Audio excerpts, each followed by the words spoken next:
Your Miami Dolphins win their fourth straight game, blowing out the Cleveland Browns 39-17, a much-needed win. And quickly with the stats, Brissett threw for 212 yards and a touchdown. Chubb ran for 63 yards and a touchdown. Kareem Hunt, 9 yards. On the receiving end, Donovan Peoples-Jones, 5 receptions for 99 yards. Amari Cooper, 3 for 32. David Bell, 3 for 24. And then Bryant, the tight ends, had 15 yards and a touchdown. And for your Miami Dolphins, Tua Tagovailoa with yet another almost perfect game. Third consecutive game with 3 touchdowns and 0 interceptions. The only other guy to do that, Dan Marino.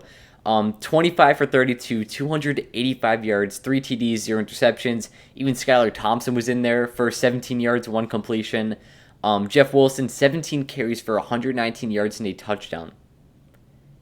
And there were people saying, I was one of them, don't get me wrong, that a 5th-round pick was pretty too expensive for Jeff Wilson, but obviously that has proved to be not the case at all. He's looking like the running back number 1 in Miami, and probably the best duo on the field today.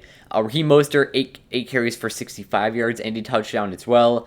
And then the receiving end, this is what I was really optimistic about. Jalen Waddle, 4 receptions, 66 yards. Sherfield, 63 yards and a touchdown. Alec Ingold, 45 yards and a touchdown. Terry Kill, 44 yards and a touchdown. Gesicki, 2 for 31. Jeff Wilson, 2 for 24. And then Mostert, 4 for 22. This was a much-needed win, like I said. I've been talking about a statement win in every single preview. In the Steelers game, in the Lions game, in the Bears game. The Dolphins need to have a statement win sooner or later, or else people are going to be blowing past the Dolphins, saying that, they only won by 3. They only beat the Lions and the Bears by 3 points. And finally, you have a statement win where you beat the Browns, who just beat the Bengals a couple weeks ago. You win this game by 20-plus points. One thing a lot of people were concerned about, and even that I was the defense. The offense was legitimate, obviously, but would the defense actually be able to make the Dolphins a Super Bowl contender? At first it was iffy because you let Justin Fields torch you. The Lions' offense was torching you in the first half at least. But this game, it's kind of proved to be a yes. On that first drive, I'm thinking that the defense is going to do exactly what they do every game. We're going to have to get carried by the offense.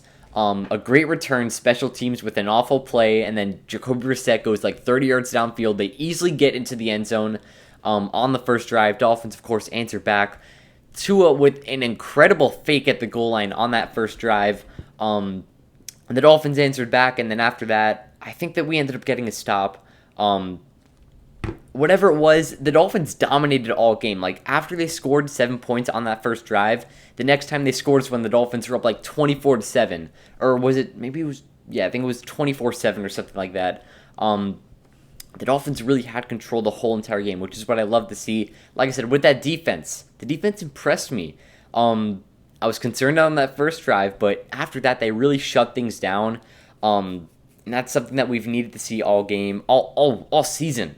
There has been barely any games, if not no games, where the defense and offense has both clicked. The offense has basically been the only side of the ball that's been going well all season. But in this game, both sides of the ball clicked, and we know what this team can actually do when that happens, and that is a 20-point win over, a team that didn't really have much expectations, especially without Watson. But I think that this is his last game before he actually comes back, so I don't know who they play next week. And what do you know? They play the Bills, and we'll talk about the Bills in a bit. They're 8.5-point favorites to open up, so that's something. But the Dolphins really showed me a lot. I think that this team can be a Super Bowl contender. So I talked about the defense, was glad to see that they could finally actually pull things together. For the offense, the running game, legitimate. Jeff Wilson and Raheem Mostert look like the best running back duo in the league. And we were going against the best duo in the league. Nick Chubb only had one great play where he broke out for like a 35-yard touchdown. Kareem Hunt didn't do anything against us. Which you love to see, obviously. Jeff Wilson looking like much more valuable than a 5th-round pick. I think the Niners wanted him off their hands. They have CMC, so I'm sure they're not really complaining. They're playing right now, but their offense has not been looking too good. First drive of the game was a field goal, then a fumble, then a punt, then a punt. They only have 3 points at halftime right now. So, Dolphins are looking like they did pretty well in that trade. Jeff Wilson, like I said, 120, I think, rushing yards and like 65 receiving yards. Mostert, we know what he's capable of doing, but Jeff Wilson was really the guy that was on the field today and really torching the Browns defense. They had no answer for him. And for the receiving game, one thing I said I was optimistic about, it wasn't the fact that, Waddle and Hill were obviously doing their things, but they only had 9 catches combined. 9. And Tua had, 22 completions? He was spreading the ball out, which is what you love to see. Obviously, I'm going to be honest, teams are probably not going to really find out a way to stop Tyreek Hill and Jalen Waddle both together on the same team, on the same field, on the same play. But now you got to know that you have multiple other guys you need to worry about. First of all, the running back, Jeff Wilson, and Raheem Mostert, which I just blabbered on about. Trent Sherfield is our wide receiver 3, officially. Cedric Wilson can do some things when he is on the field. Mike Gesicki is one of the best catching tight ends in the NFL. Smythe can do some things out there too, I guess. Eazy-E is not played this season, which is kind of annoying, but he's in such a deep wide receiver room, which is what we're talking about, that it's great to see. Craycraft has been inactive the past 2 games because of an illness, I think it was. I forgot to talk about the inactives. There was no notable ones. Teddy Bridgewater didn't play, but we got to see some Skyler at the end of the game because it was so big of a blowout, which you love to see. I got to see him play in person. Well, I saw him play some other games, obviously, but Noah Igbenogany also didn't play, which is pretty surprising considering that he wasn't even on the injury report all week. Verone McKinley was activated. He didn't have a bad game, but with these cornerbacks, I want to talk about them for a second. Xavier Howard had an alright game. He was on Amari Cooper for basically the whole entire game, and I don't even remember saying his name when I said the stat sheet. I think he had a really quiet game. Quickly, let me see. Donovan Peoples-Jones was really the guy for the Browns. 3 catches for 32 yards. And Xavier Howard was on him the whole game, like I said. So, a good game by Xavier Howard. I think he's starting to turn back into himself, but he's still not the guy that we know from 2020. But I'm pretty sure that we'll figure it out. Keon Croston had a okay game. He actually left the game with a shoulder injury. He didn't return. So that, another corner down. So I think that there's actually a good chance that Noah Igbenogany does actually play next week. George Kittle is a beast. Wow. Okay. But the corners were good today. Like I said, Kader Kohu, what a find by Chris Greer. He's a gem. He's probably, even when Byron Jones comes back, which by the way we need him to. I think that Kader Kohu might be the second best cornerback on this team. He led up that first play to Donovan Peoples-Jones for 30 yards on that first play of the game. But other than that, he had a really solid game.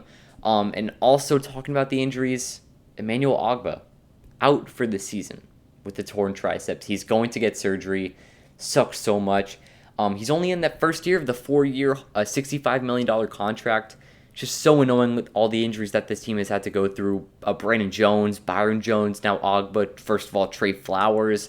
Austin Jackson was active, but he didn't play, which is fine because I'll get to it now. The O-line. The offensive line. The one thing, well, not the one thing, but one of the things that we were very worried about was the O-line. Can they protect Tua? The answer is yes. Yes. Myles Garrett and Jadeveon Clowney had no chance all game. Myles Garrett was tired in the second quarter. It was hot at Hard Rock Stadium. It was a fun time there. It was actually the most people in attendance at Hard Rock Stadium since it was renovated since 2015, which is great to see. Obviously, a ton of people want to see Super Bowl contender out there. And I'm not talking about the Browns, but yeah, Myles Garrett, Jadeveon Clowney had awful games, and it was really this Dolphins O-line.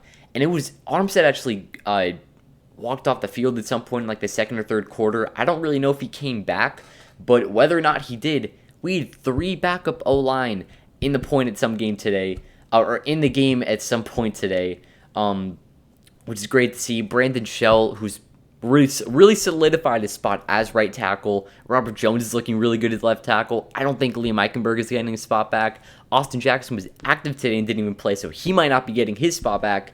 So it's looking like a second-round pick in Lee Meichenberg and a first-round pick in Austin Jackson, both going to waste to undrafted players, which, is great to see, but also, obviously sucks.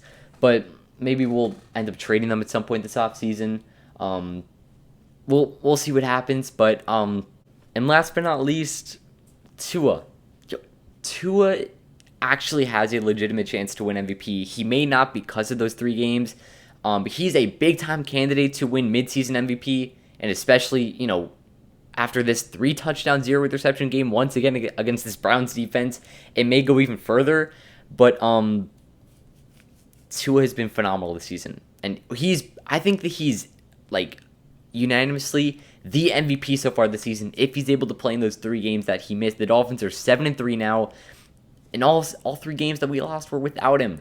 But this is exactly where I thought the Dolphins would be going into their bye, 7-3. I think the only 2 games that I got wrong were losing the Jets game and then losing or winning the Bills game. So if you switch those 2 games, that it's exactly where I have them. You have the Texans right after the bye, which is great to know, obviously.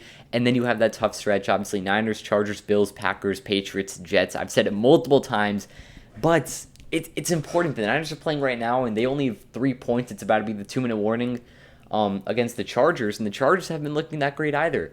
But speaking of, future matchups, the Dolphins are 2nd seed in the AFC. We're 1st in the AFC East after a crazy game of the year matchup with the Bills and the Vikings. I don't know how the Vikings won that game. They're so lucky. But maybe they're actually contenders. Justin Jefferson is the best receiver in the NFL. That's what we know from that game. But back to the Dolphins. Tua, the accuracy that was shown today, absolutely unbelievable. One in the back of the end zone to Sherfield. There's one on 3rd and 6, I think, on that drive that led to the touchdown to Sherfield. Perfect pass on the sideline to Waddle. Multiple throws to Gesicki that were on point. And it's just unbelievable that he's a franchise quarterback. If this doesn't show you that he's a franchise, I don't know what does. I'm excited for the bye week. Get the players the rest. Send them to the Bahamas. I know Tyreek Hill said he was on his way there. Like, tomorrow he has a flight. And then obviously come back next week. You got the Texans. Not much to focus on. Back at home for that one. Looking forward to that. Shouldn't be... we should win that game by 20 also. If we beat the Browns by 20, I think we can beat the Texans by 40. And then obviously go to California after that for a couple games.